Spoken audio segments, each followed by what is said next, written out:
Welcome to hot seat. చూడడానికి చాలా సాఫ్ట్గా కనిపించే ప్రొఫెసర్ కోదండరాం తెలంగాణ ఉద్యమంలో పోషించిన క్రియాశీలక పాత్ర అంతా ఇంత కాదు. తెలంగాణ ఉద్యమంలో కేసీఆర్ తర్వాత అంతటి కీలక భూమిక ఈయనదే అని చెబితే ఏమాత్రం అతిశయోక్తి కాదు. తెలంగాణ ఉద్యమ స్ఫూర్తిని సకల జనుల్లో నింపడంలో కోదండరాం కృషి ప్రత్యేకంగా చెప్పుకోవాల్సిందే. అలాంటి వ్యక్తి తెలంగాణ ఏర్పడిన తర్వాత రైతు సమస్యలపై పోరాడుతున్న కోదండరాంతో ఈరోజు hot seat. Welcome to hot seat Kodandaram. నమస్తే. కోదండరాం గారు, మొట్టమొదటిగా మీకు నూతన సంవత్సర శుభాకాంక్షలు. థ్యాంక్స్ అండి. అట్లాగే మీకు మీ ద్వారా ప్రేక్షకులందరికీ నూతన సంవత్సర శుభాకాంక్షలు. అలాగే మీరు ఎంతో కాలం సుదీర్ఘంగా మీరు సర్వీస్లో ఉన్నారు. అది కూడా రిటైర్మెంట్ అయ్యారు ఈ మధ్యనే 2015లో. మరి మీ లైఫ్ అంతా కూడా హ్యాపీగా ఉండాలని కోరుకుంటున్నాం. అయితే మొట్టమొదటిగా అసలు మీరు ఈ ఒక ప్రొఫెసర్గా ఉన్న మీరు ఎందుకంటే అసలు ఈ ఉద్యమాలు వీటిలో రావడానికి ప్రధాన కారణం ఏమిటండి? అది ప్రత్యేకంగా ఏదో మేమందరం కూడా మామూలుగానైతే ఏదో చదువుకోవాలి, ఏదన్నా సెటిల్ అయిపోవాలనే ఆలోచనతోనే జీవితంలో ప్రారంభమైన వాళ్ళం. కానీ ఎమర్జెన్సీ విధించిన తర్వాత అప్పుడు జరిగినటువంటి ఒక రాజకీయ ఘర్షణ, ఒక వాతావరణంలో మేమందరం కూడా ప్రభావితమై ఉన్నాం. మీకు ఎమర్జెన్సీ అప్పుడు మీ వయసు ఎంతో నాకు తెలియదు, కానీ మేము డిగ్రీలో ఉన్నాం కాబట్టి అప్పటికి ఇందిరాగాంధీకి కాంగ్రెస్ పార్టీ నుంచి సీనియర్లందరినీ ఆమె బహిష్కరించటం, సీనియర్లు ఇందిరాగాంధీని బహిష్కరించటం, వాళ్ళిద్దరి మధ్యన భవిష్యత్తు భారతదేశ యొక్క అభివృద్ధి పంతాకు సంబంధించిన అంశాలపైన భీకరమైన ఘర్షణ. అదే సమయంలో ఇందిరాగాంధీ గారు తన అధికారాన్ని తాము పదిలపరుచుకోవటానికి ఎమర్జెన్సీ విధించటం, ఇవన్నీ కూడా ఒక తీవ్రమైనటువంటి ప్రభావాన్ని చూపినాయి. తెలంగాణ ఉద్యమము మొదటి దశ తెలంగాణ ఉద్యమం విఫలమైంది, రాజకీయ నాయకులు మోసం చేశారనేటువంటి బాధ విద్యార్థుల్లో చాలా బలంగా ఉంది. అటువంటి ఒక సందర్భాన భవిష్యత్తుకు మార్గం ఏంది, భారతదేశానికి నిజంగా ఒక బలమైన ప్రజాస్వామ్యం అనుకుంటే ఇవాళ కాదని తేలిపోయింది కదా. భవిష్యత్తులో మనం నిజంగా ఒక బలమైన ప్రజాస్వామ్యం కావాలంటే ఏం చేయాలి, నిజంగా భవిష్యత్తు అభివృద్ధి పంతా ఏది సరి అయినటువంటిది అనే అంశాలపైన చర్చ మా అందరినీ ప్రభావితం చేసింది. మేము కూడా అనుకోకుండా దాంట్లో భాగమై ఆ తర్వాత నిజంగా భారతదేశం ఒక బలమైన ప్రజాస్వామ్య దేశంగా మారటానికి, ఒక పౌర హక్కుల పరిరక్షణ నిజంగా ఇక్కడ జరగాలంటే మనం కూడా తోచిన మేరకు ఒక కార్యాచరణ మనం కూడా ఎంచుకోవాలి, చేయాలి అనే అభిప్రాయం ఏర్పడింది. అట్లా ఒక విద్యార్థి దశలోనే ఒక ఆలోచన ఏర్పరచుకొని ఆ తర్వాత అధ్యాపకులమైన తర్వాత కూడా ఆ కార్యక్రమాలను కార్యాచరణను కొనసాగిస్తూ వచ్చినాం. అయితే మీరు ఒక ప్రొఫెసర్గా ఒక గవర్నమెంట్ సర్వీస్లో ఉన్న మీరు మరి ఇట్లాంటి ఈ ఉద్యమాలకు వెళ్ళడానికి వెళ్ళొచ్చా రూల్ ప్రకారం లేదండి? అంటే భారత రాజ్యాంగం రూల్స్ అయితే సమస్య ఏం లేదు. భారత రాజ్యాంగం ఏం చెప్తుందంటే పౌరుడుగా ప్రతి ఒక్క వ్యక్తికి తన అభిప్రాయాలను ఏర్పరచుకునే అవకాశము, తన అభిప్రాయాలను ప్రచారం చేసే అవకాశము తప్పకుండా ఉంటాయి. దాంట్లో తప్పేమీ లేదు. పనిని వదిలిపెట్టి ఉన్నటువంటి సంస్థ ముందుకు పోవటానికి ఏమాత్రం కృషి చేయకుండా బయట తిరిగితే తప్పవుతుంది. అందుకని మేము ఎప్పుడు కూడా ఏం చేసేదంటే పొద్దున కాలేజీ పోతే సమయం వరకు కాలేజీలో ఉండి కాలేజీ పనులన్నీ ముగించుకున్న తర్వాత మా ప్రిపరేషన్ కూడా చేసుకుంటూనే కొంత సమయము ఇట్లాంటి సమాజహితమైన కార్యక్రమాలకు, ముఖ్యంగా మన దగ్గర రాజ్యాంగంలో ప్రాథమిక విధుల అధ్యాయం ఒకటి కూడా ఉంది. ఆ విధుల ప్రకారం ఏంటంటే రాజ్యాంగ స్ఫూర్తిని, హక్కుల స్ఫూర్తిని ప్రజల్లో తీసుకువెళ్ళటం మనందరి కర్తవ్యం. కనుక ఆ మేరకి ఒక కర్తవ్యాన్ని నిర్వహించాలనే ఆలోచన. సెలవులు వచ్చినప్పుడు ఆదివారం పూట కొంత సమయం ఈ కార్యకలాపాలకు మేము కేటాయిస్తూ వచ్చినాం. అందులో తప్పేమీ లేదు. విధి నిర్వహణలో తప్పు చేస్తే ఎవరైనా అడగటానికి అవకాశం ఉంటుంది. ఓకే అండి. అయితే మీరు ఈ ఉద్యమాన్ని, ఈ తెలంగాణ ఉద్యమానికి అసలు మీరే ఒక క్రియాశీలకంగా వ్యవహరించారు. ఈ 69 ఉద్యమానికి దీనికి అసలు తేడా ఏంటండి, డిఫరెన్స్ ఏంటి అసలు?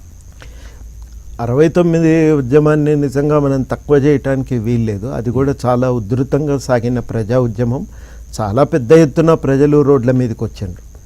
అయితే అప్పటికి ఇప్పటికీ ఒక తేడా ఏమిటంటే అవగాహన మరింత లోతుగా పెరిగింది. తెలంగాణ ఎందుకు అడుగుతున్నామనే విషయం పైన అప్పటికి స్పష్టత ఉంది. ఆ 69 ఉద్యమకారులు ఇచ్చినటువంటి ఆలోచనతోనే, ప్రత్యేకించి ప్రొఫెసర్ జయశంకర్ లాంటి వాళ్ళు ఇచ్చినటువంటి ఆలోచనతోనే, వారితో పాటుగా కేశవరావు జాదవ్ గారు కానీ, లేకపోతే మనకు ఇతర భూపతి కృష్ణమూర్తి గారు కానీ, వీళ్ళందరూ ఇచ్చినటువంటి ఆలోచనతోనే ఈ ఉద్యమం కూడా ప్రారంభమైంది. కాకపోతే ఏంటంటే తెలంగాణకు జరుగుతున్నటువంటి అన్యాయాలపైన మరింత లోతైనటువంటి అవగాహన ఈ దఫా ఉద్యమంలో ఏర్పడింది. రెండవది ఏంటంటే 69 ఉద్యమంలో పాల్గొన్నటువంటి మొత్తం మధ్యతరగతి వర్గాలతో పాటు ఉద్యోగులు, విద్యార్థులు, అడ్వకేట్లు, డాక్టర్లు, ఉపాధ్యాయులు, యూనివర్సిటీ కాలేజీ లెక్చరర్లు, వీరందరితో పాటుగా ప్రత్యేకంగా కింద ఉన్నటువంటి వర్గాలు కూడా పాల్గొన్నాయండి. చాలా పెద్ద ఎత్తున, చాలా క్రియాశీలకంగా వాళ్ళు ఈసారి ఉద్యమంలో పాల్గొన్నారు. మూడోది ఏంటంటే 69 ఉద్యమ అనుభవం చాలా ఒక ఉధృతమైనటువంటి ఒక ఉప్పెనలాగా వచ్చింది. మళ్ళీ దాన్ని ఎక్కువ రోజులు నిలబెట్టడం అనేది సాధ్యం కాదు. అట్లాంటి వచ్చినప్పుడు దాన్ని దృష్టిలో పెట్టుకొని ఆ అనుభవం నుంచి ఈసారి కార్యాచరణను కొంత జాగ్రత్తగా రూపొందించుకున్నాం. ఒకవైపు రాజకీయపరమైన ఒత్తిడిని పెడుతూనే, మరొక వైపు ప్రజలందరినీ కదిలించడానికి ఒక ఉద్యమ కార్యాచరణ. అందుకని ప్రొఫెసర్ జయశంకర్ గారు అన్నట్టు భావవ్యాప్తి, ఆందోళన, రాజకీయ ప్రక్రియ, ఉద్యమానికి 3 పార్శ్వాలు ఉంటాయి.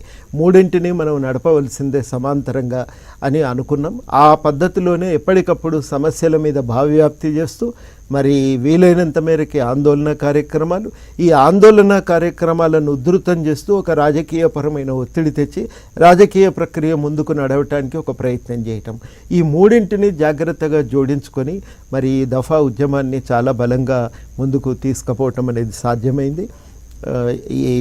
ఈ ఎన్నికలను ఒకవైపు, తర్వాత మరొక వైపేమో ఈ ఉద్యమ కార్యాచరణను, ఆందోళనలను, వీటన్నింటినీ సమంగా వీటిని మేళవించుకుంటూ మరి దాన్ని మేము నిలబెడుతూ, కాపాడుకుంటూ ఎప్పటికప్పుడు దాన్ని ముందుకు తీసుకుపోవటానికి ప్రయత్నం చేస్తూ వచ్చినాం. 69 కంటే కూడా ఈసారి మరింత ఒక శాంతియుతంగా ఇది జరపడానికి ఒక ప్రయత్నం కూడా జరిగింది. ఖచ్చితంగా 69 ఉద్యమకారులు కూడా శాంతియుతంగానే నడపాలనుకున్నారు. కానీ మరి ఆనాటి పరిస్థితుల్లో అది తీవ్రమైనటువంటి ఘర్షణ ప్రభుత్వ విధానాల వల్ల తలెత్తింది. ఈసారి అయితే పూర్తిగా దాన్ని ఒక శాంతియుతంగా నడపడానికి అన్ని విధాల ప్రయత్నం చేసినాం. శాంతియుతంగా నడిస్తేనే అన్ని వర్గాల ప్రజలకు కూడా ఉద్యమంలో ప్రాతినిధ్యం దొరుకుతుంది. ప్రత్యేకించి మహిళలకు, అణగారిన వర్గాలకు అనే ఆలోచనతో చాలా శాంతియుతంగా దీన్ని నడపటం జరిగింది. తేడాలు ఉన్నాయి అప్పటికి ఇప్పటికీ. 69కి కొనసాగింపే ఈ ఉద్యమం. 69 ఉద్యమకారులు లేకపోతే ఈ ఉద్యమం అనేది మనం ఊహించలేం.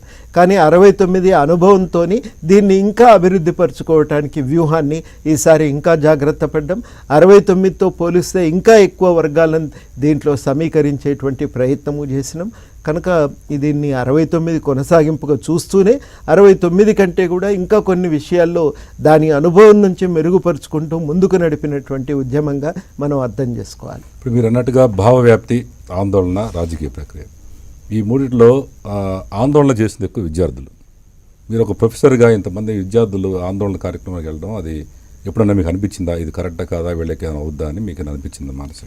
ఖచ్చితంగా మేము విద్యార్థులకు కూడా ఎప్పుడు చెప్పింది ఏంటంటే, మీ అకాడమిక్ ఇయర్ అనేది నష్టం జరగదు. మీ యొక్క విద్యా సంవత్సరాన్ని కోల్పోకుండా జాగ్రత్త పడవలసిన అవసరం ఉంది. ఎట్టి పరిస్థితుల్లో ఆ ప్రయత్నం చేయొద్దు అని.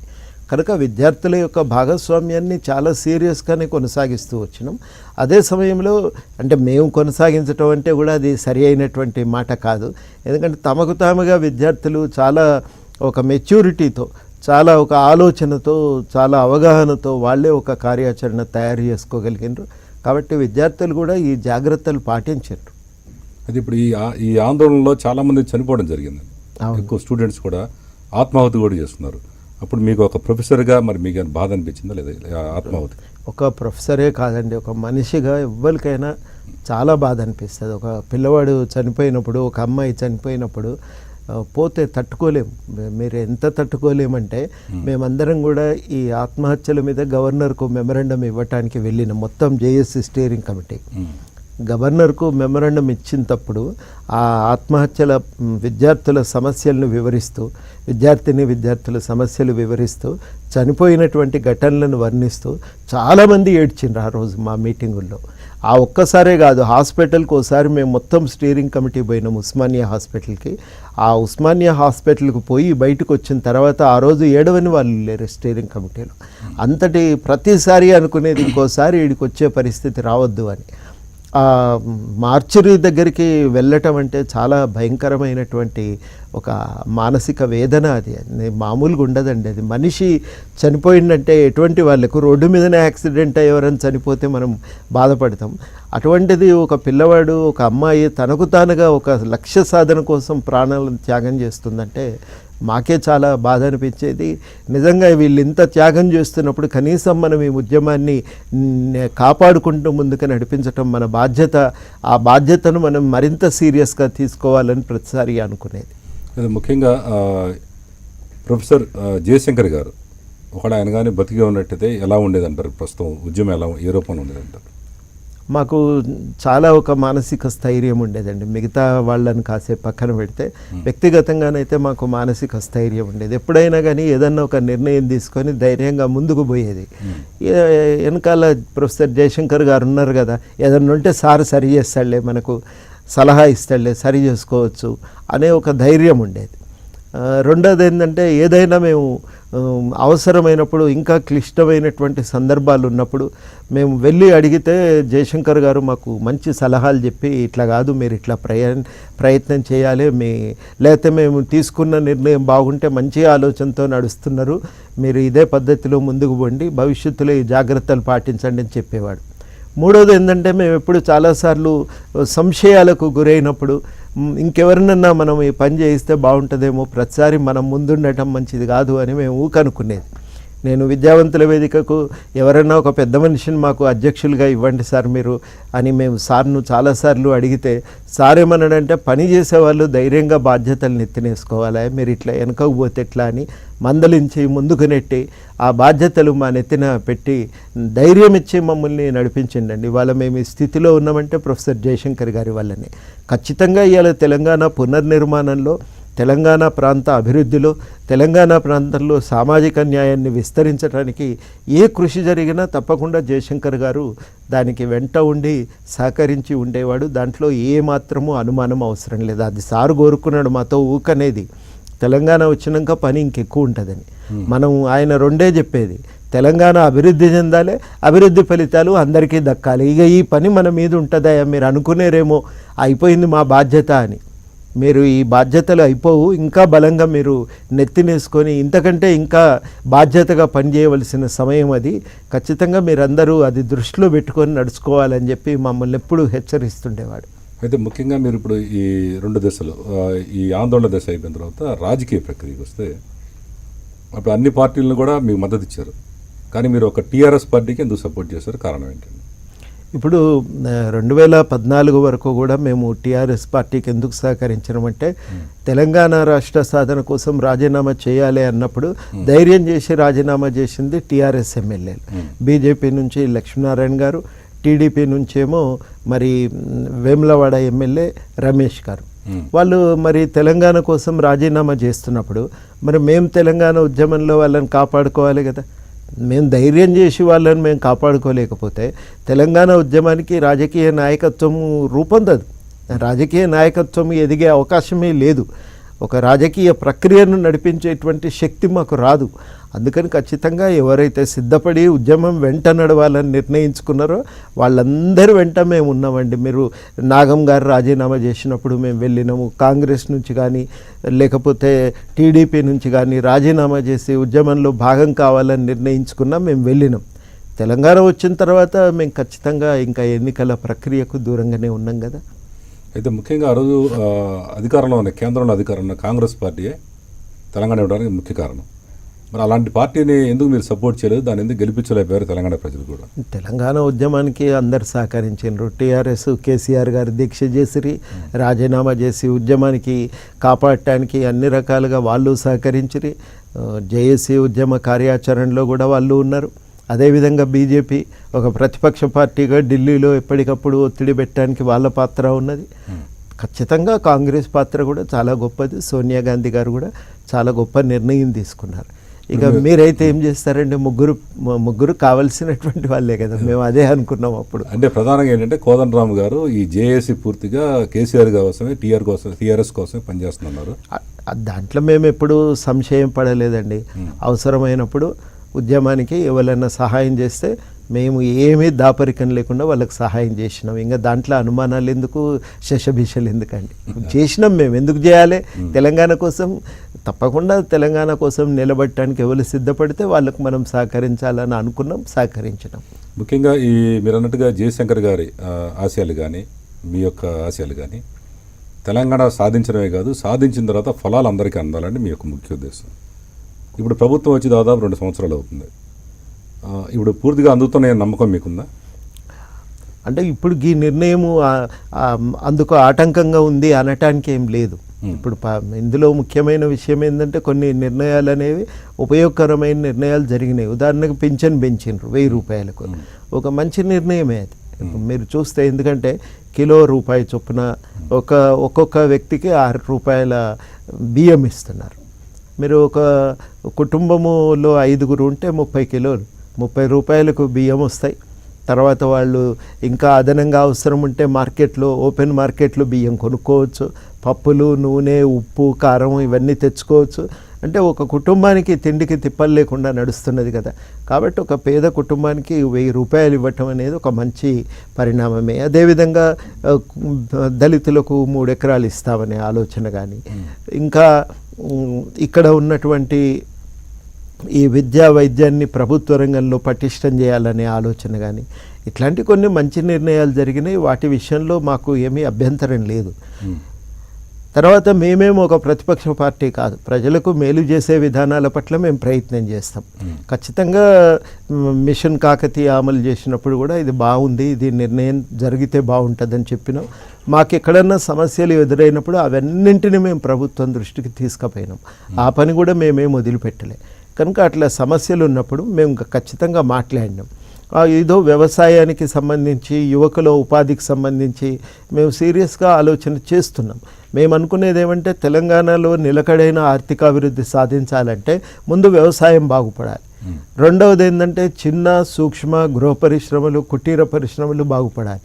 ఎందుకంటే మనిషికి ఆదాయం వచ్చేది, సాధారణ మనిషికి ఆదాయం వచ్చేది ఈ రంగాల నుంచి. ఈ రంగాలు బలపడి కొంత ఆదాయం వస్తుంటే వాళ్ళ కొనుగోలు శక్తి పెరిగితే ఆర్థికాభివృద్ధి సాధ్యమవుతుంది కదా. అక్కడ నీవు వాళ్ళ కొనుగోలు శక్తి పెరగకపోతే ఆర్థికాభివృద్ధి ఎట్లొస్తుంది? చైనా అనుభవం అదే నేర్పుతున్నది కదా. కనుక ఖచ్చితంగా ఆ రంగాల్లో వేగమైన అభివృద్ధి కావాలని కోరుకుంటున్నాం. ఆ విషయం మేము నిర్మోహమాటంగా ప్రతిసారి చెప్తూనే ఉన్నాం. నిజంగా వ్యవసాయానికి సంబంధించి కానీ, సూక్ష్మ కుటీర పరిశ్రమల విషయంలో ఒక విధానం రావాలి అని అడుగుతున్నాం. ఆ ప్రయత్నం మేము తప్పకుండా కొనసాగిస్తున్నాం. అక్కడ ఉన్న ఇండస్ట్రియలిస్టులతోని మేము నిరంతరం ఈ యొక్క విషయం మీద మాట్లాడుతూనే ఉన్నాం. ఖచ్చితంగా కొంత సీరియస్ కార్యాచరణ అవసరమైనప్పుడు ఆ అంశం మీద మేము టేకప్ దాని మీద కూడా ఉంటుంది. అదేవిధంగా యువకులకు ఉపాధి, గవర్నమెంట్ పోస్టులు రావాలి. ఇప్పుడు మేము అడుగుతున్నాం Group 2 ఇంకా కొన్ని పోస్టులు వేస్తే బాగుంటుంది. ఇంకో కనీసం 1000-1500 వేస్తే ఓ 2000 పోస్టులు అందరికీ కూడా కొంత ఈ ఒక పరీక్ష మేము సీరియస్గా మాకు అవకాశం ఉంది అనే భావన కూడా కలుగుతుంది. కాబట్టి ఆ ఒక్క విషయం ఆలోచించమని కోరుతున్నాం. ఇప్పుడు పిల్లలు మాతో అంటున్నది మాకే ఆశ్చర్యం అనిపించింది. వాళ్ళు ఏమంటున్నారంటే అందరికీ ఉద్యోగాలు రావు సార్, మాకు తెలుసు, కానీ మేము కోరేది ఏంటంటే మాకు ఒక అవకాశం ఇవ్వండి. మీరు కొన్ని పోస్టులు పెట్టి ఎగ్జామ్ రాసి అవకాశం ఇస్తే వస్తుందో రాదో తేల్చుకుంటాం కదా, రాకపోతే మా తవ్వ మేము చూసుకుంటాం, కానీ మాకు వచ్చే బాధ ఏం లేదు. అది ఆ ఎగ్జామ్ సరిగ్గా జరిపి మాకు ఒక అవకాశం ఇస్తే చాలు అని. అట్లాంటి అవకాశం తెలంగాణ వస్తే దొరుకుతుంది అనుకున్నాం. కాబట్టి తప్పకుండా అది దొరకాలి. అయితే మేము అనేది ఏమంటే ప్రతి సంవత్సరం కూడా ఒక క్యాలెండర్ ప్రకటించాలి. ఆ ప్రకటిస్తే ఏమవుతుందంటే ఆ ప్రత్యేకంగా ఆ డేట్ రోజే ఎగ్జామ్ అవుతుంది. ఇక పిల్లలందరూ తయారుంటారు, ఎన్ని ఎగ్జామ్స్ ఉన్నా ఆ రోజుకు తయారవుతారు. దాన్ని బట్టి మిగతా ఎకడమిక్ క్యాలెండర్ కూడా మనం తయారు చేసుకునే అవకాశం ఉంటుంది. అయితే అందరికీ కూడా ప్రభుత్వ ఉద్యోగాలు రావు, బయట ఉపాధి అవకాశాలు పెరగాలంటే వ్యవసాయం బాగుండాలి, చిన్న సూక్ష్మ పరిశ్రమలు, మధ్య తరహా పరిశ్రమలు ఇవి బలపడాలి. ఇవి కూడా మనం బలపడితే అప్పుడు ఉపాధి అవకాశాలు పెరుగుతాయి. దానికోసం విద్య కావాలి. వైద్యం కూడా మనం ప్రభుత్వమే కనుక అందజేయగలిగితే ప్రజలకయ్యే ఎక్కువ భారమైన ఖర్చులు ఏంటంటే పిల్లల ఫీజు, హాస్పిటల్ ఖర్చులు. ఈ రెండు కూడా గవర్నమెంటు స్కూళ్ళల్లో కాలేజీలో చదువుకునే అవకాశము బయట గవర్నమెంట్ ఆసుపత్రిలో ఒక మంచి వైద్యం దొరికితే ఆర్థిక భారం కూడా తగ్గుతుంది కదా, ఆ మేరకు ఆరోగ్యంగా పౌరులు ఎదిగే అవకాశం. కోదండరామ్ గారు, మీరు ఇంత మేధావి, తర్వాత తెలంగాణ కోసం ఎందుకు పోరాడారు, మీలాంటి వాళ్ళ ఆలోచనలు మీరు గవర్నమెంట్లో ఉండి, అంటే మీరు ఇప్పుడు చాలామంది అప్పుడు పోరాటంలో లేని వాళ్ళకి ఎమ్మెల్సీలు ఇచ్చి మంత్రులు చేశారు, మీలాంటి వాళ్ళని గవర్నమెంట్లో one of the part minister కానీ ఇంపార్టెంట్ పోస్ట్ వస్తే ఇలాంటివన్నీ బాగా డెవలప్ చేయొచ్చు కదా, ఎందుకని మీరు ఆ దిశగా ఆలోచించట్లేదు? అంటే భారతదేశంలో స్వాతంత్రం వచ్చినప్పుడు కూడా అందరూ అంతే అనుకున్నారు, ఇంకా ప్రభుత్వం చేస్తుంది మనకెందుకని కొందరు, చేసిన కాడికి చేసినాము, ఇంకా మనం ఇంతకంటే ఇంకేం చేస్తాం చాలే అనుకున్న వాళ్ళు కొందరు, గవర్నమెంట్ ద్వారా చేద్దామనే ఆలోచనతో పార్టీలో చేరిన వాళ్ళు కొందరు, మొత్తం మీద రెండు రకాలుగా ఆ రోజు అందరూ ఉన్నారు. సరే, మనం ప్రజల తరఫున నిలబడి మనం కూడా ఈ సమస్యలను లేవనెత్తే పరిష్కారం సాధించడానికి ఒక ప్రయత్నం చేద్దామని బయట ఓ గ్రూప్ ఉంటే గవర్నమెంట్ కూడా ఇంకో కొన్ని సమస్యలు ఇంకా ఎక్కువ పట్టి ఇంకా సమర్థవంతంగా పరిష్కారం చేసేది కదా. నేను ఇక్కడ ముఖ్యమంత్రి అయి కూర్చున్నా అనుకోండి, కాసేపు నాకు అన్ని తెలియాలనే ఉంది. బయట సంఘాలు క్రియాశీలకంగా పనిచేస్తే అప్పుడు సమాజానికి గవర్నమెంట్కు మధ్యన ఒక వారధిగా ఈ సంఘాలు అనేవి పనిచేస్తుంటాయి. ఈ సంఘాలు ఉన్నప్పుడు కింద నుంచి సమస్యలు గవర్నమెంట్కు పోతాయి, గవర్నమెంట్ నుంచి పరిష్కారాలు ఏమన్నా వస్తే ప్రజలకు చెప్పి అమలు చేయించుకోవటానికి ఏం చేయాలో ప్రజలను చైతన్యపరిచే ప్రయత్నం చేయాలి. ఒక్క మాట చెప్పాలంటే భారతదేశము రాజ్యాంగం అనేది మంచి రాజ్యాంగం మనకు అంబేద్కర్ గారు ఆధ్వర్యంలో తయారైంది. నెహ్రూ గారు వీళ్ళందరూ మంచి ఆలోచనలు, స్వాతంత్రోద్యమం నుంచి వచ్చిన ఆలోచనలను దాంట్లో భాగం చేశారు. స్వాతంత్రోద్యమ ఫలితంగా పుట్టిన రాజ్యాంగం కాబట్టి ఒక మంచి రాజ్యాంగం అనేది ఏర్పడింది. దాంట్లో లోపాలు ఉన్నాయి, సవరించుకోవాల్సిన అవసరం ఉంటుంది, కానీ అది ఒక ప్రక్రియగా నడుస్తూనే ఉంటుంది. నేననేది ఏమంటే, ఈ రాజ్యాంగం అమల్లోకి వచ్చి ప్రజల సమస్యలన్నీ పరిష్కారం కావాలంటే ప్రజలు కూడా ఆలోచన పరులు కావాలి. ప్రజలు చైతన్యవంతులై నన్ను అడుగుతారు అన్న రోజు ప్రతినిధులు కూడా, ప్రజాప్రతినిధులు కూడా బాధ్యతగా పనిచేస్తారు. అట్లా ప్రజల్ని చైతన్యవంతులను చేసే ఒక వేదిక బయట ఉండాలి. అట్లే కదా, మీరు మీకు మంచి ఆలోచన. ఉదాహరణకి ఈరోజు డిప్యూటీ సీఎం అలీ గారు, మహమ్మద్ అలీ గారు, ఆయన కొన్ని ఆలోచనలు ఉన్నాయి, అవన్నీ కూడా రెవెన్యూ మినిస్టర్గా ఇంప్లిమెంట్ చేశాడు. ఆయన నేను అడిగింది ఏంటంటే, ఈ రెవెన్యూకి సంబంధించిన రిజిస్ట్రేషన్ సంబంధించిన కొన్ని సమస్యలు అడిగితే, నేను ఆ సమస్యలు నేను ఒక ఆర్డినరీగా ఉన్నప్పుడు అనుభవించానండి. ఈ మినిస్టర్ అవగానే ఎన్ని సాల్వ్ చేస్తున్నాడు, ఎక్సలెంట్ పథకాలే. నాకు తెలిసి భారతదేశం ఎవరు చేయలే రిజిస్ట్రేషన్ సంబంధించినవి, అలాగే రెవెన్యూకి సంబంధించింది. మీలాంటి మేధావులు కూడా అట్లా గవర్నమెంట్లో వన్ ఆఫ్ ది పార్టీ అయితే ఎన్ని ఫాస్ట్గా ఇంప్లిమెంట్ చేయొచ్చు కదా. ఇప్పుడు మీరు సమస్యని మీరు అర్థం చేసుకొని తీసుకొచ్చి గవర్నమెంట్ పంపించి, వాళ్ళు మళ్ళీ ఆయనకి ఇష్టం ఉండలేక, మీరు అనుకున్న, ఇప్పుడు సపోజ్ వ్యవసాయం ఉంది, వ్యవసాయ మంత్రికి ఇష్టం ఉండకపోవచ్చు, అందుకని మీలాంటి వాళ్ళు ఎందుకు పార్ట్ అవ్వకూడదు అంటారు సూటిగా. ఇప్పుడు నేననేది ఏమంటే, ఆ పని నేను తక్కువ చేస్తలేను, ఆ పని చాలా ముఖ్యమైనది. అంతిమంగా సమాజము బాగుపడాలంటే రాజకీయ కార్యకలాపాలే చాలా ముఖ్యం. కానీ రాజకీయ కార్యకలాపాలు బాధ్యతగా సాగాలంటే బయట పౌర వేదికలు కూడా చాలా ముఖ్యం. ముఖ్యంగా మనలాంటి దేశాలలో అసమానతల కారణంగా చాలామంది తమకు కావలసిన కనీస సౌకర్యాలను వాళ్ళు పొందలేకపోతున్నారు. మామూలు రైతు మార్కెట్కు పోతే ఆయన ఎన్ని రకాల వేధింపులకు గురవుతాడండి. ఈ వేధింపులకు గురవుతున్నాడు కాబట్టి రక్షణ కల్పించటం అవసరము అని బయట నుంచి ఒకరు మాట్లాడుతూ ఉంటే ప్రభుత్వాలకు ఆలోచన ఉండదని కాదు, కానీ సరళీకరణ యుగం వచ్చిన తర్వాత అందరి ఆలోచన ఏమున్నదంటే పెద్ద పరిశ్రమల మీద, చిన్న పరిశ్రమల మీద, పట్టణాల మీద ఎక్కువ ఉన్నది. వీటిని దృష్టి పోయింది. ఎవరో ఒకరు మాట్లాడటం మొదలు పెడితే అవి ఎజెండా మీదకి వస్తాయి కదా. బయట మాట్లాడే వాళ్ళే లేకుంటే ఎజెండా మీదకి ఎట్లా వస్తాయి? మీరు మేధా పాట్కర్ ఒక్కతే లేకపోతే డ్యాముల నిర్మాణం వల్ల ప్రజలకు కలిగేటువంటి అసౌకర్యాలను, వాళ్లకు వచ్చేటువంటి సమస్యలను పరిష్కరించటం పైన ప్రత్యేకంగా దృష్టి పెట్టాలి అనే ఒక్క ఆలోచన ఇవాళ ఇంత వ్యాప్తిలోకి వచ్చేది కాదు. అరుణారాయ్ ఉంది, ప్రజలకు మీరు ప్రభుత్వం ఏమేమి నిర్ణయాలు తీసుకున్నదో ఆ సమాచారం ప్రజలకు తెలుసుకునే అధికారం ఉండాలి. ఆ అధికారం ఉంటే ప్రజలు తెలుసుకునే ప్రయత్నం చేస్తుంటారు. ప్రజలు తెలుసుకున్నప్పుడు మరింత వాళ్ళు ఆలోచనతోని మరింత సమర్థవంతంగా వాళ్ళు కూడా తమ పాత్రను నిర్వహించగలుగుతారు అని చెప్పి పోరాటం చేస్తే ఇవాళ సమాచార హక్కు వచ్చింది. ఎందరికీ ఎంత లాభం జరుగుతున్నదో మీకు తెలియని విషయం కాదు. బయట వీళ్ళు లేకపోయి ఉంటే నిజంగా చట్టం చేసిన వాళ్ళు గొప్ప నిర్ణయమే తీసుకొని ఉండొచ్చు, కానీ చట్టం రావడానికి ఇంతమంది కృషి చేస్తే అప్పుడు ఆ చట్టం అనేది వచ్చింది. ఈ కార్యకలాపం అనేది చాలా చాలా ముఖ్యం. అన్నా హజారే ఉన్నాడు, అవినీతికి వ్యతిరేకంగా ఒక పోరాటం చేయటం, అక్కడక్కడ అవినీతిని నిరోధించడానికి ఒక ప్రత్యేకమైన చర్యలు అవసరమని వాళ్ళ భారతదేశంలో అందరూ గుర్తిస్తున్నారు కదా, అదొక సమస్యగా అందరూ ఇలా అంగీకరిస్తున్నారు కదా. కాబట్టి ఏంటంటే ప్రతి చోట కూడా ఈ ఉద్యమాల వల్ల కొంత న్యాయం జరుగుతుంది. తెలంగాణ కూడా మీరు 69లో కానీ ఇప్పుడు జరిగిన ఉద్యమం కానీ మొదట బయట లేవనెత్తింది ప్రజా సంఘాలే.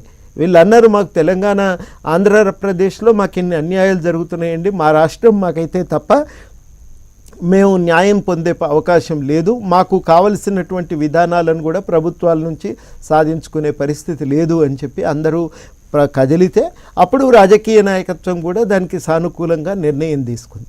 అందుకని ఏంటంటే బయట ఉన్నటువంటి ప్రజా సంఘాల పాత్ర మనం చాలా ముఖ్యం. భారతదేశంలో ఒక దురదృష్టకరమైనటువంటి విషయం ఏంటంటే అటు బయటగా అధ్యాపకులుగా మేము కానీ బయట ఉన్నటువంటి మీడియా రంగం కానీ ఈ పార్టీల పాత్రను చూస్తున్నాయి కానీ వెనక ఉండి ఇట్లాంటి మంచి నిర్ణయాలు సాధించడానికి బయట ఉన్నటువంటి సంఘాలు చేస్తున్న కృషిని మనం గుర్తించట్లేదు.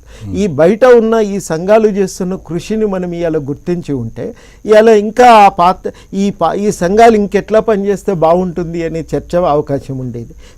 సంఘాలకు పార్టీలకు మధ్య ఉండే సంబంధం ఎట్లుండాలి, సంఘాలకు మీడియాకు ఉండే సంబంధం ఎట్లుండాలి, అటు అసలు సంఘాలకు కనీస ప్రమాణాలు ఏంటి, అవి మంచియా చెడ్డయా నిర్ణయించుకోవటానికి కనీస ప్రమాణాలు ఏంటి, ఇవన్నీ కూడా మనం చర్చ చేసే అవకాశం ఉండేది. దురదృష్టవశాత్తు వాటిని మనం ప్రధానమని అనుకోవటం లేదు. మీరు కూడా చూడండి, ఒక విచిత్రం ఏంటంటే అందరం కూడా రాజకీయ నాయకులను తిడతాం, కానీ ఆ రాజకీయాలను బాగు చేయడానికి అన్నా హజారే లాంటి వాళ్ళు ఎవరో ఒకరు బయట ప్రయత్నం చేస్తే మనం దాన్ని సీరియస్గా తీసుకుంటలేము. అన్నా హజారేని ఏమడుగుతున్నావు అంటే నువ్వు ఈ రాజకీయాలు ఎందుకు లేవని. కానీ బయట ఈ ప్రయత్నం జరగకుండా లోపల ఆ మార్పు అనేది సాధ్యం కాదు కదా. మీరు ఈవెన్ ఇవాళ ఉన్న ఆహార భద్రతా చట్టం కూడా ఎంతమంది కృషి చేస్తే అది వచ్చింది నాకు బాగా తెలుసు. దాని ప్రయత్నం ఇక్కడ హైదరాబాద్లో మేము హర్ష మందిర్ గారితో కలిసి ఇక్కడ మేము మొదలుపెట్టి ఆ చర్చ చేసి చివరికి ఢిల్లీలో అది ఒక చట్టంగా 2015లో అది తయారై వచ్చిందంటే వెనకాల ఇంతమంది ఆహార భద్రత కోసం పనిచేసిన సంఘాలు, కార్యకర్తలు వాళ్ళ పాత్ర ఉంది. నేను అందుకనే అనేది ఏమంటే ఈ బయట ఈ పని మాకు అలవాటైంది. మేము ఒక 30 సంవత్సరాలుగా ఈ ప్రజా సంఘాలతో పనిచేస్తున్నాం. మేము అనుకునేది ఏంటంటే ఈ పాత్ర ముఖ్యమైనది. ఈ పాత్ర మనం గట్టిగా చేస్తే తెలంగాణ తెచ్చుకున్నందుకు ఈ ప్రాంతాన్ని మనం అభివృద్ధి చేసిన వాళ్ళమవుతాం. నాకు కూడా కావాలంటే ఎన్నో ఎంపీనో ఇంకో మంత్రి పదవో లేకపోతే ఇంకో ఎమ్మెల్యేనో ఏమీ కాకపోతే ఓ మంచి గౌరవప్రదమైన ఇంకో హోదానో ఏదో ఒకటి అడిగితే దొరుకుని కావచ్చు. మీరు కావాలనుకోవట్లేదు, లేదా వాళ్ళు ఇవ్వట్లేదు, వాళ్ళు ఇవ్వద్దనుకున్నారనే వాదన అసలు పూర్తి వాస్తవం కాదు. రమ్మన్నారు, బాధ్యతలు ఏవైనా మీరు కావాలంటే తీసుకోండి అని అడిగినారు. నేనేమనుకున్నానంటే ఇట్లాంటి ఒక ప్రజా సంఘం బలంగా తెలంగాణలో ఉద్యమ కృషి వల్ల తెలంగాణలో బలంగా ఉంది.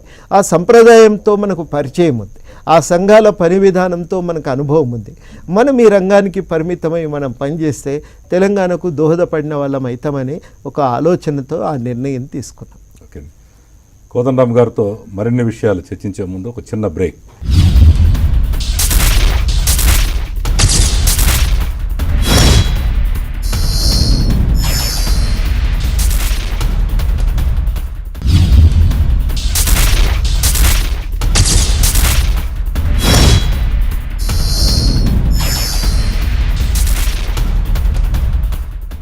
హాట్ సీట్ కార్యక్రమానికి తిరిగి స్వాగతం.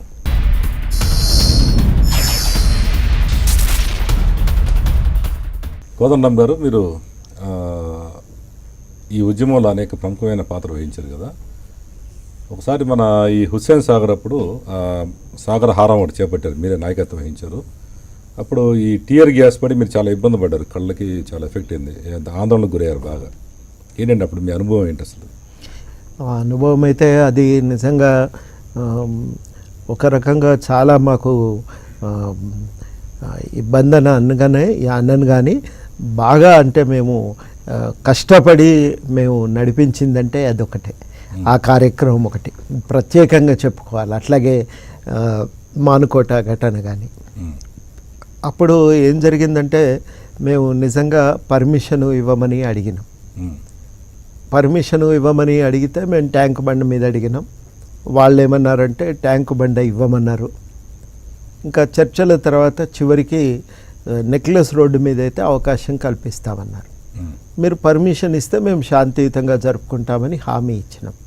మంత్రులు కూడా అందరూ బాధ్యత తీసుకొని గవర్నమెంట్ మీద ఒత్తిడి పెట్టి మొత్తం మీదనైతే ఆ కార్యక్రమానికి అనుమతి గవర్నమెంట్ ఇచ్చింది. అనుమతి ఇచ్చిన కాడి నుంచి రానివారు అరెస్టులు చేస్తారు, ట్రైన్లు ఆపుతారు, అవన్నీ ఒక ఎత్తు అయితే మేమేమన్నామంటే మీరు కనీసము ఈ సాగరహారం చేరుకోవటానికి మాకు 2 దిక్కుల నుంచి ఆ రూట్ ఇవ్వాలి కదా. అంటే ఇటు ట్యాంక్ బండ్ మూసేసిండ్రు, అటేమో నెక్లెస్ రోడ్డు ఆ పైన ఖైరతాబాద్ నుంచి వచ్చే ఫ్లైఓవర్ను కానీ ఇటు మింట్ కాంపౌండ్ నుంచి వచ్చేటువంటి రోడ్డును కానీ మొత్తాన్ని మూసేసిండ్రు. ఇక చాలా అవస్థలు పడుకుంటూ వచ్చిండ్రు అందరూ. అయితే ఎక్కడ ఎవరు కూడా భయపడ్డట్టుగా ఎటువంటి హింసకు పాల్పడలేదు. మాకు విశ్వాసం ఉండే ఇది చాలా శాంతియుతంగా జరుగుతుందని అనవసరమైన ప్రచారం జరిగింది. అసలు ఈ మీటింగు జరుగుతుంటే ట్రైన్లు ఆపి అరెస్టులు చేసి ఎక్కడికక్కడ వెహికల్స్ని సీజ్ చేసి ఇబ్బంది పెట్టడమే కాక అసలు ఏ కారణము లేదండి. మేము ఇంకా వేదిక దగ్గర ముఖ్యమైనటువంటి వాళ్ళని జేఏసీ వాళ్ళని మాత్రమే నిల్చొని ఉన్నాం. కొద్దిమందే వచ్చి చేరుకున్నారు. 2 గంటల నుంచి టియర్ గ్యాస్ వేయటం మొదలుపెట్టారు. మేము అక్కడికి బతిన్లాడి ఒక్కరిని కూడా అటు పోకుండా ఆపినాం. కొంతమంది పిల్లలు తప్ప ఎవరు అటు దిక్కు పోలేదు. అంత మేము ప్రయత్నం చేసినప్పటికీ కూడా రాత్రి 10 దాకా 11 దాకా టియర్ గ్యాస్ మాత్రం పడుతూనే ఉన్నాయి షెల్స్ మీద. అట్లా ఒక భయంకరంగా టియర్ గ్యాస్ పడితే చాలామంది దాంట్లో తీవ్రంగా అస్వస్థతకు గురైనరు. విఠలైతే హాస్పిటలైజ్ అయిండు, స్వామిగౌడు, దేవిప్రసాద్, ప్రతి ఒక్కరికి సమస్యలే. మా దాంట్లో ముఖ్యులైన వాళ్ళందరికీ ఏదో ఒక రకంగా ఇబ్బంది పడుతూనే ఉన్నారు. లక్ష్మీ కూడా అట్లనే ఆ గ్యాస్తో ఇబ్బంది అయింది. మేమందరం, నేను అక్కడే ఉన్నా, నా పక్కనే ఒక గ్యాస్ వచ్చి పడ్డది. కళ్ళు మండుతాయి, తర్వాత ముక్కులు మండుతుంటాయి. మాకు తెలియదు అసలు. ఈ గ్యాస్ నీళ్లతో తడిపిన పంచగట్టుకుంటే ఏం కాదనుకుంటున్నాం. తర్వాత డాక్టర్లు చెప్పింది ఏంటంటే తడి ఉంటే ఇంకెక్కువ ఎఫెక్ట్ అవుతుందట. అట్లా వర్షం పడ్డది దానికి తోడు. ఆ వర్షానికి తోడై విపరీతంగా అందరికీ కూడా కళ్ళు మంటలు, ఇట్లా చాలా ఆ రోజు మాత్రము చాలా ఇబ్బంది పెట్టారు మమ్మల్ని. తర్వాత దానికి తోడు ఆ రోజు డీజీపీ గారు చేసిన వ్యాఖ్యలు కూడా, అప్పటి డీజీపీ గారు చేసిన వ్యాఖ్యలు కూడా బాగా మనస్తాపానికి గురి చేసినాయి అందరినీ. అట్లా జరిగింది. అది చాలాసార్లు అట్లాగే అవసరం లేదు ఏం లేదు అరెస్ట్ చేస్తారు. అంటే ఒక ఘటన ఎట్లా జరిగిందంటే, మేము సికింద్రాబాద్ క్లాక్ టవర్ దగ్గర పొద్దున్నే న్యూస్ పేపర్ బాయ్స్ అంతా ఊరేగింపు అంటే నేను కొంత ఆలస్యంగా చేరుకున్నా. ఇంకెక్కడో ప్రోగ్రాం ఉండి ఆడికి పోయేసరికి 6:30 అయింది. నేను ఆడికి పోయిన తర్వాత అప్పటికి న్యూస్ పేపర్ పిల్లలు ఎవరు కనబడతలేరని చెప్పి ఈ పేపర్ బాయ్స్ ఎక్కడ పోయినరని వెతుకుతూ ఉన్నా. అయితే అక్కడ పోలీసులను అడిగిన ఇది ఏమైందంటే అరెస్ట్ చేసినామన్నారు. అయ్యో అరెస్ట్ చేస్తే మరి ఏ పోలీస్ స్టేషన్లో ఉన్నారు? వాళ్ళేమో చిన్నపిల్లలు కదా అందరూ, మీకు తెలుసు. పేపర్ వేసే వాళ్ళంతా 25 ఏళ్ల లోపు వాళ్ళే. పాపం ఆ పిల్లలు భయపడిపోతారు, వాళ్ళ పాపం బిజినెస్ దెబ్బతింటుందనే ఉద్దేశంతో మేము ఎక్కడున్నారో చెప్పండి, కనీసం పలకరించి అయినా వస్తామని నేను అన్నా. అంటే ఏసీపీ గారు కోసేపు పక్కకు పోయి ఫోన్లో ఏదో మాట్లాడి వచ్చి మిమ్మల్ని కూడా అరెస్ట్ చేస్తున్నా అన్నాడు. నన్ను ఎందుకు అరెస్ట్ చేస్తున్నారు అని అడిగిన. అంటే 144ను ఉల్లంఘించినందుకు అని అన్నాడు. అంటే ఇక్కడ నేను ఒక్కనే ఉన్నా కదా, 144 ఉల్లంఘన ఎట్లయితుంది? 4 వచ్చి గొడవ చేస్తే కదా 144 ఉల్లంఘన అన్న. అంటే ఏసీపీ అక్కడ 2 కానిస్టేబుల్, ఒక ఎస్ఐ, ఒక సిఐ ఉన్నారు. ఆ 4, నేను 5, మీతో కలిపి 6, పక్కన కెమెరామెన్తో కలిపి 7, 144 ఉల్లంఘన కాదా అంటే మీరు కూడా ఉల్లంఘనకు పాల్పడుతున్నారు, నాతో పాటు వస్తారా అని అడిగింది నేను. అంటే నవ్వుకుంటా ఆయన వ్యాన్ ఎక్కించి తీసుకుపోయాడు. అంటే అట్లా జరిగినాయి చాలా సందర్భాల్లో. ఆర్టీసీ జూబ్లీ బస్ డిపోలో మేమందరము ఆర్టీసీ వాళ్ళ సమ్మెను కాపాడాలని, ఎందుకంటే కొంతమంది నాయకులు ఉపసంహరిస్తున్నట్టుగా ప్రకటించారు. మొత్తం కార్మికులంతా సమ్మె కొనసాగిస్తున్నారు. మేము మేము కూర్చున్నాం, భోజనం చేస్తున్నాం, ఎవరి పనుల మీద వాళ్ళం వెళ్ళిపోతున్నాం. ఆ ఉద్యమాన్ని కొనసాగించాలని నిర్ణయించుకొని భోజనం చేసిపోతూ ఉంటే వర్షం ప్రారంభం కాగానే తలా ఓ దిక్కు అక్కడే మూలకాగినాం. పోలీసులు మీద పడి అరెస్టులు మొదలుపెట్టారు. అరే మీరు ఎందుకు అరెస్ట్ చేస్తారు, మేము వెళ్ళిపోతున్నామని చెప్తే కూడా వినలేదు. అట్లా చాలాసార్లు 1 కాదు 2 కాదు, నేను ఒక్కనే కాదు కదా, 1000 మంది ఇట్లా అరెస్ట్ అయినరు, 1000 మంది దెబ్బలు తిన్నారు. ఆ పోలీసుల లాఠీ చార్జీల్లో అరెస్టుల కారణంగా ఇబ్బంది పడ్డారు. ఇట్లాంటివి చాలా జరిగిన ఉద్యమంలో తెలంగాణలో ఇవ్వాలి. ఈ అనుభవము 1000 మందికి ఉంది ఇవ్వాలి. అయితే అండి ప్రధానంగా ఈ తెలంగాణ ఉద్యమంలో అనేక మంది బలిదానాలు చేసుకున్నారు. ఆ కుటుంబాలన్నిటికీ నిజంగా న్యాయం జరిగిందని మీరు నమ్ముతారా ఇప్పుడు? ఇంకా కొంతమందికి రావాల్సి ఉంది. ఇవాళ వాస్తవానికి నన్ను కలవటానికి అట్లాగే మంత్రులను కలవటానికి కొంతమంది హైదరాబాద్ వచ్చిండ్రు. ఇంకో 30-40 మంది మాకు రావాల్సి ఉంది అని చెప్తున్నారు. నా దృష్టిలో ఆ సంఖ్య ఇంకా కొంచెం ఎక్కువ ఉంటుందని నేను అనుకుంటున్నా. వాళ్ళందరికీ కూడా వీలైనంత తొందరలో ఈ సహాయం అందించాలని చెప్పి కోరుతున్నా. తర్వాత ఇంకొకటి నేను అనేది ఏమంటే, ఈ కుటుంబాలలో తప్పకుండా ఇల్లు కేటాయించాలి వాళ్ళకి. తర్వాత ఇంటికొకరికైనా నౌకరి కల్పించాలి. ఇది కూడా నేను కోరుతున్నాను. అయితే ముఖ్యంగా మీరు ఈ ఓపెన్ కాస్ట్ గన్ల విషయంలో మీరు మన ప్రభుత్వం మీద కూడా విమర్శలు చేశారు. అయినా కానీ ఇప్పటికీ ఓపెన్ కాస్ట్ అదే అమలు అవుతుంది కదా, దాని మీద మీ అభిప్రాయం ఏంటి అసలు? ఓపెన్ క్యాస్ట్ విధానం పనికిరాదు. వాళ్ళు ఏమంటారంటే ఓపెన్ క్యాస్ట్ గన్ల వల్లనే మనకు లాభం వస్తుంది అని కంపెనీ యజమానులు అంటారు. నేను చాలాసార్లు వాళ్ళని అడిగిన, ఇప్పుడు ఈ గని తవ్వుతుంటే మీరు బొగ్గు బయటకు వస్తుంటే మీరు ఈ లాభాలు లెక్క కడుతున్నారు, రేపు తవ్వకం అయిపోతుంది, అప్పుడు ఏం చేస్తారు ఈ గనితో అని అడిగిన. అంటే దాన్ని పూడ్చాల్సి వస్తుంది కదా అని అన్నారు. ఆ పూడ్చడానికి అయ్యే ఖర్చు కూడా లెక్క కడితే ఓపెన్ క్యాస్ట్ లాభమా అండర్ గ్రౌండ్ మనీ గని లాభమా అని అడిగిన. అడిగితే చాలాసేపు ఆలోచించి పెద్ద తేడా ఉండదండి అన్నారు. మరి తేడా ఉండనప్పుడు అండర్ గ్రౌండ్ గన్ల మీదనే ఆధారపడి బొగ్గు ఉత్పత్తి కొనసాగించవచ్చు కదా, దాంతో పర్యావరణ నష్టాన్ని పూర్తిగా పోదుగానే తగ్గించుకోవచ్చు కదా అని మేము చెప్తా ఉన్నాం. ఇదేంటంటే మనము విపరీతమైన ఆశతో బొగ్గు తవ్వటం మంచిది కాదు. ఎంత భరించే శక్తి ఉంటే గంతే తవ్వాలి తప్ప ఇవాళ అవసరం కదా అని ఇష్టారాజ్యంగా బొగ్గు దవ్వితే చాలా నష్టం జరుగుతుంది. బంగారు గుడ్డు పెట్టే బాతు అని చెప్పి మనం కోస్తింకెన్నిల్తాయని కోసిండట వెనకటికొకడు. ఇది కూడా అట్లాంటిది. అట్లా విచ్చలవిడిగా తవ్వటం వల్ల భూగర్భ జలాలు పడిపోతున్నాయి. ఆ చుట్టుపక్కల నివసించలేని పరిస్థితులు వస్తున్నాయి.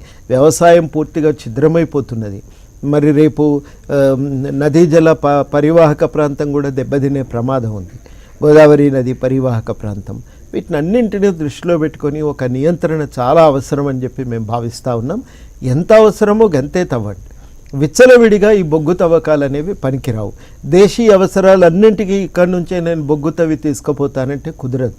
కాబట్టి పరిమితులను దృష్టిలో పెట్టుకొని మనం కొన్ని దానిపైన నియంత్రణ పెట్టుకోవాలి. ఈ ఓపెన్ కాస్ట్లను ఆపి ఖచ్చితంగా అండర్ గ్రౌండ్ బొగ్గు గనులకే మనం ప్రాధాన్యతనివ్వాలని కోరుతున్నాం.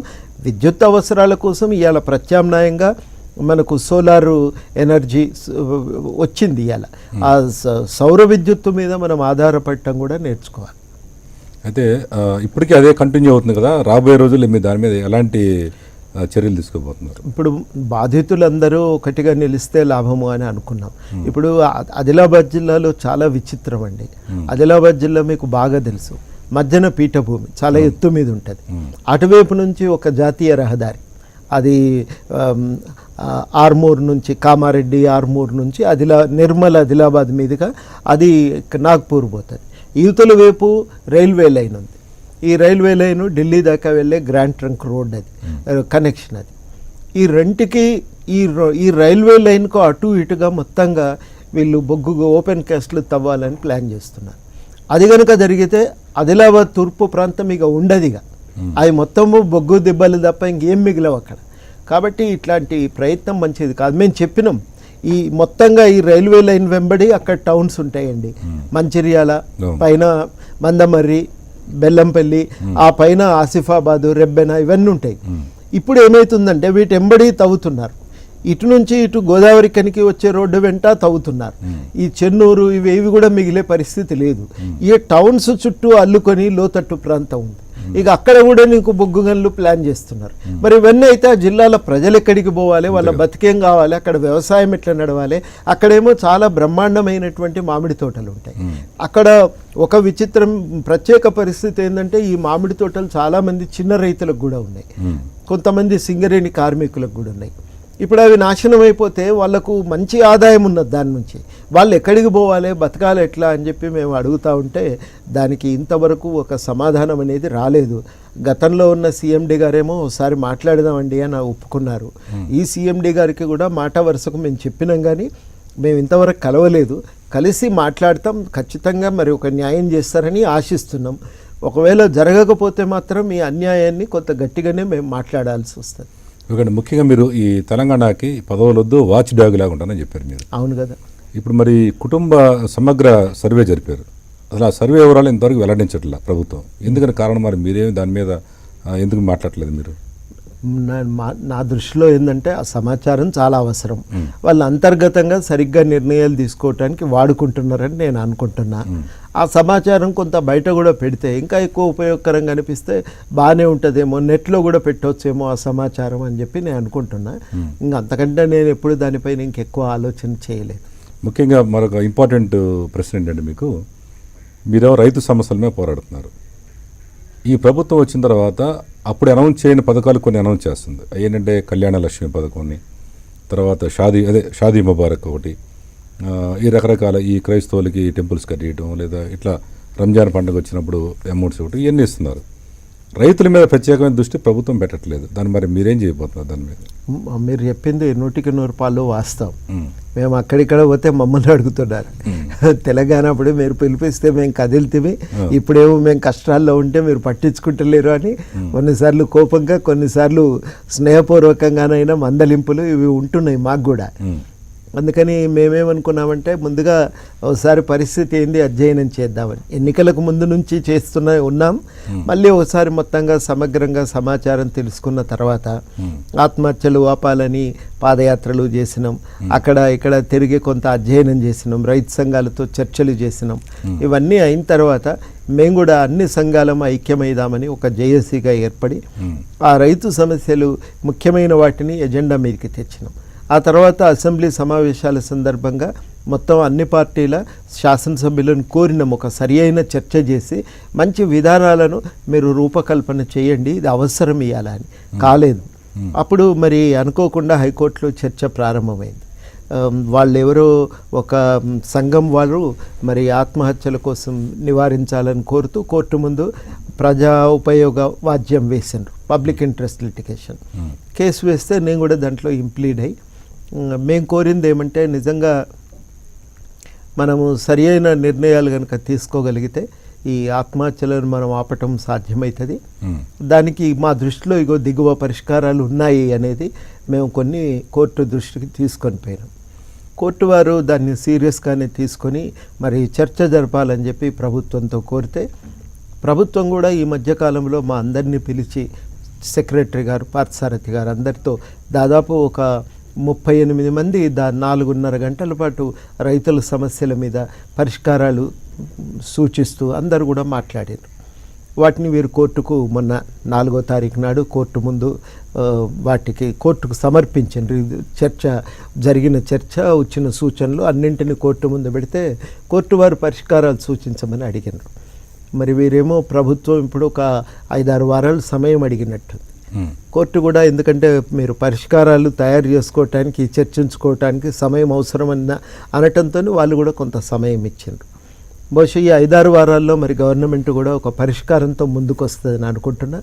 మేము ప్రధానంగా కోరేది ఏంటంటే రైతుకు ఇవాళ ఆదాయం లేదు వ్యవసాయం నుంచి. మొట్టమొదటిగా జరగవలసింది రైతుకు ఆదాయం రావాలి. రెండవది మేము కోరింది ఏంటంటే ఇవాళ రైతు చాలా అవమానకరమైన పరిస్థితుల్లో బతుకుతున్నాడు. ఎక్కడ పోయినా ఆయనను పట్టించుకునే నాథుడే లేడు. కాబట్టి కొంత ఆత్మగౌరవంతో బతికే పరిస్థితి ఉండాలి. ఈ నకిలీ మందులు, నకిలీ విత్తనాల నుంచి రక్షణ కల్పించాలి. బ్యాంకు నుంచి ఒక హక్కుగా రుణం పొందే సౌకర్యం రావాలి. వాళ్ళు పండించేటువంటి పంటలకు మంచి ధర రావాలి, లాభసాటి ధర. ఖర్చులు తగ్గటానికి పరిశోధనలు జరగాలి. ఆ పరిశోధన ఫలితాలు రైతుల దాకా చేరవేయటానికి ఒక వ్యవస్థ ఉండాలి. ఇవన్నీ మేము అడిగినాం. ఇవే కాదు, మేము ఇంకా కూడా ఏమడుగుతున్నామంటే ఒక సరి అయినటువంటి బీమా వ్యవస్థ ఉండాలి. ఇవాళ లేదు. పంటలు పాడైపోతాయి, అది ప్రకృతి వైపరీత్యాల కారణంగా, పశువుల దాడి కారణంగా. నష్టపోతే రైతుకు వెంటనే సహాయం అందాలి. తర్వాత మంచి ధరలు నిర్ణయించడానికి, రైతుకు వ్యవసాయాన్ని లాభసాటిగా మారాలి అంటే సూచనలు చేయడానికి ఒక కమిషన్ ఉండాలి, వ్యవసాయ కమిషన్ అనే మాట కూడా మేము కోర్టుకు చెప్పినాం. వీటన్నింటిపైన మరి గవర్నమెంట్ ఆలోచించి ఒక ప్రతిపాదనతో వస్తుందేమో అని ఎదురు చూస్తాం. అంటే ఇప్పుడు కోదండ గారు, ఇప్పుడు మీరు ఈ ఉద్యమం చేయకముందు నుంచి ఇలాంటి ఆలోచనతో మీరు ఉన్నారు, మంచి ఆలోచనతో. కీలక పాత్ర మీరు తెలంగాణ రావడంలో. తెలంగాణ వచ్చిన తర్వాత బంగారు తెలంగాణ చేయాలని ప్రభుత్వం లక్ష్యంతో ఉంది. బంగారు తెలంగాణ ఇదే కదా మీరు చెప్పేది, రైతులు ముఖ్యం అక్కడి నుంచే. మరి ఇప్పుడు మీ యొక్క ఆలోచనల్ని ప్రభుత్వం నిజంగా ఎందుకని సీరియస్గా పట్టించుకుంటే చేసేయచ్చు కదా, ఎందుకు చేయట్లేదు? మళ్ళీ కోర్టు దాకా వెళ్ళాల్సిన పని ఏంటి మీరు అసలు? సరే ఇక అది అసెంబ్లీలో రాలేదు, మరి బయట ఇప్పటి వరకు గవర్నమెంట్ నుంచి కూడా మరి ప్రకటన, ఇంకా సమగ్రమైన ప్రకటన, ఒక పరిష్కారాలు సూచిస్తూ రాలేదు. చర్చ ఎట్లయితే ముందుకు పోతుంది? మనం గవర్నమెంట్తో ఒక మనం అంటాం కదా డైలాగ్ అని, ఒక సంభాషణ ఈ విషయాలపై ఎట్లా సాధ్యం అనుకుంటే కోర్టు కేసు నడుస్తుంది. ఒక అడ్వకేట్ కలిసి చాలా పరిశోధన చేసి ఉన్నాను, మీరు కూడా సహకరిస్తే కోర్టును వాడుకుందాం. ఇప్పుడు ఈ పబ్లిక్ ఇంట్రెస్ట్ లిటిగేషన్ ఏంటంటే ఇది కోర్టు కాదు, ఇది మన ఎన్నుకున్న మన ప్రభుత్వం. ఈ ప్రభుత్వం చేయాల్సిందనే కోర్టు వరకు ఎందుకని అడుగుతున్నానండి. ఒక సరి అయినటువంటి వేదిక కదండి కోర్టు కూడా, ప్రభుత్వంలో ఒక భాగమే కదా కోర్టు అంటే. కోర్టు చెప్పిందా ప్రభుత్వం చేయదంటారా? చేస్తుందో చేయదో కానీ ప్రజోపయోగ వాద్యానికి ఉండే ప్రత్యేకత ఏంటంటే, ప్రజోపయోగ వాద్యం అనేది ఒక ఎవరి మీదనో కక్షతో వేసే కేసు కాదు, ఒక సమస్య పరిష్కారం కోసం వేస్తాం. ఈ పరిష్కారంలో వాది, ప్రతివాది, కోర్టు ముగ్గురు కలిసి పరిష్కారాలు వెతికే ప్రయత్నం చేస్తాం. ఇక ఎక్కడ చర్చ జరిగినా మేము ఒకటి అంటాం, మీరు ఒకటి అంటారు, ఇట్లా కాదు కదా. కోర్టులో అయితేనేమో ఇద్దరం భయంగా మాట్లాడుకుంటాం కదా, మంచి ప్రయత్నం కదా. ఇక అంతకంటే మంచి వేదిక ఏముంటుంది? ఇప్పుడు నాకు కూడా నిజంగా మీరు అడిగితే నాకు కూడా ఒక సంశయం ఈ మధ్యన ఒకటి తలెత్తింది. అదేంటంటే నిజంగా సమస్యలు వచ్చినప్పుడు ఇట్లాంటి ఒక హేతుబద్ధమైన సంభాషణకి వేదికలు ఏమన్నా ఉంటే బాగుండు. ఇప్పుడు ప్రజాప్రతినిధులకేమో ఇక్కడ జిల్లా పరిషత్తులు ఉన్నాయి, మండల పరిషత్తులు ఉన్నాయి, కోర్టు, తర్వాత అసెంబ్లీ, శాసన మండలి ఉన్నాయి. మరి ప్రజలుగా చెప్పదలుచుకుంటే మంత్రి గారికి పోతాం, చెప్తాం, మనం పరిష్కారాలు కొన్ని అయితే కొన్ని కావు పరిస్థితిని బట్టి. మరి ఒక సంభాషణ నిజంగా ఏం చేస్తే బాగుపడతాం అనేది ఒక సంభాషణ చేయవలసిన సమయం వచ్చిందనుకోండి, వేదిక ఏది లేదు. అందుకని మేమేమనుకున్నామంటే కోర్టు అయితే ఒక అద్భుతమైన వేదిక. మేమేమో అందులో ప్రత్యేకంగా కోరుతున్నది లేదు, మా మీద కక్ష పెట్టవలసిన అవసరము ప్రభుత్వానికి లేదు రాజకీయ పరంగా. మేమేమనుకున్నది ఏంటంటే కోర్టు సమక్షంలో అయితే ఒక మంచి వాతావరణంలో ఒక మంచి చర్చ జరుగుతుంది అని, ఖచ్చితంగా పరిష్కారం దొరుకుతుందని ఆశపడుతున్నాం. ఇప్పుడు సామాన్యుడు అనుకునేది ఏంటంటే తెలియని ప్రజలు, కోదండరామ్ గారు గతంలో ఉద్యమం ఇప్పుడు ఇచ్చిన సలహాలు మాత్రం తీసుకున్నారు, అవి మంచివి కాబట్టి. ఇప్పుడు ఆయన చెప్పేది సలహా మంచిది కాదేమో అనుకోవచ్చు కదా సామాన్యుడు. ఇప్పుడు ఇక మేము గంత ఆలోచన చేయలేదు, మీతో ఉన్నమాట చెప్తున్నా. ఏదో ఒకటి ఇప్పుడు రోజు ఆత్మహత్యలు జరుగుతుంటే ఎక్కడ పోయినా మీరు ఏం చేస్తున్నారు సార్, మేము ఇంత అధ్వాన స్థితిలో ఉంటే అని అడుగుతుంటే ఏం చేయాలో మాకు తోచలే. ఇదేదో అడ్వకేట్ వచ్చి ఈ వేదికను ఎందుకు వాడుకోరు అని అన్నది. అంటే ఇప్పుడు మీకు కేసీఆర్ గారు బాగా సన్నిహితులు, స్వామి గౌడ్ వీళ్ళందరూ మీతో పాటు కలిసి పనిచేస్తున్న వాళ్ళే, వాళ్ళందరూ మీరు వెళ్ళి ఒకసారి కూర్చొని వాస్తవ పరిస్థితి అండి, రైతుల గురించి ఆలోచించాలి అని మీరు ఎందుకు సూటిగా అడగలేకపోతున్నారు? నేను ఎందుకు అడుగుతున్నా వాళ్ళేం పట్టించుకోవట్లేదా? నిజానికి దీని విషయం మీద మేము ఇంకా గవర్నమెంట్ దాకా మేము ఒక మెమరాండంతో వెళ్ళనే లేదు. వెళ్ళవలసిన అవసరం వచ్చినప్పుడు వెళ్దాలే అనుకున్నాం. కానీ ఈలోగా సడన్గా ఈ కేసు ఒకటి నేను వేసింది కాదు కదా, ఎవరో వేసినరు, హైకోర్టు దాని మీద చర్చ జరుపుతుంది. మరి హైకోర్టు చర్చ జరుపుతున్నప్పుడు మనం కూడా చెప్పదలుచుకున్న విషయాలు హైకోర్టు ముందు పెడితే ఇంకా ఉపయోగంగా ఉంటుందేమో. ఒకటి నడుస్తుంది, ఆ వేదికను వాడుకోవచ్చు కదా అనే ఒక ఆలోచనతో పోయినాం. కానీ అంతకు మించిన దానిపైన మేము ఇంకా లోతుగా ఇంకొక దాని గురించిన వేరే ఇక అభిప్రాయం ఇంకేమన్నా ఉండేదేమో కానీ మేము ఆలోచించలేము. మేమేమనుకున్నాం, ఇది మనం కోరుకున్నా కోరుకోకపోయినా ఒకటైతే నడుస్తున్నది అర్థవంతంగా నడిచే ప్రయత్నం అన్నా చేద్దామని అనుకున్నాం. అంతకుముందు అసెంబ్లీలో మనం ఒక పరిష్కారం అనుకుంటే మీరు రాకపోయే, ఇదన్నా అర్థవంతంగా నడిస్తే బాగుండు కదా. అంతా అయిపోయినాక అయ్యో మనం వాడుకోకపోతే మనం బాధపడిన దానికంటే వాడుకుని దాని నుంచి ఏదన్నా న్యాయం పొందే ప్రయత్నం చేద్దామని అట్లా ప్రయత్నం చేసినాం. తప్పకుండా దానిపైన చర్చించడానికి ఎవరి దగ్గరికి పోయినా మాట్లాడవచ్చు, అది పెద్ద ఇబ్బందికరమైన విషయం కాదు. ఇప్పుడు ఈ లోపల కోర్టులో ఈ ప్రయత్నం చేస్తున్నాం కాబట్టి బయట చర్చను వదిలేయాలని కూడా లేదు. ఖచ్చితంగా మీరు చెప్పిన సూచనను కూడా దృష్టిలో పెట్టుకుంటాం. గవర్నమెంట్తో కోర్టులో జరిగే ప్రయత్నాలతో పాటు బయట కూడా ప్రయత్నాలు చేస్తామని కూడా నేను మీ ద్వారా అందరికీ తెలియజేయదలుచు. ఓకే అండి. అయితే ప్రధానంగా మీరు ఈ ఉద్యమం అప్పుడు మీకును టీఆర్ఎస్ పార్టీకి ఒక ఒప్పందం జరిగినట్టుగా అందరూ అనుకునేవాళ్ళు.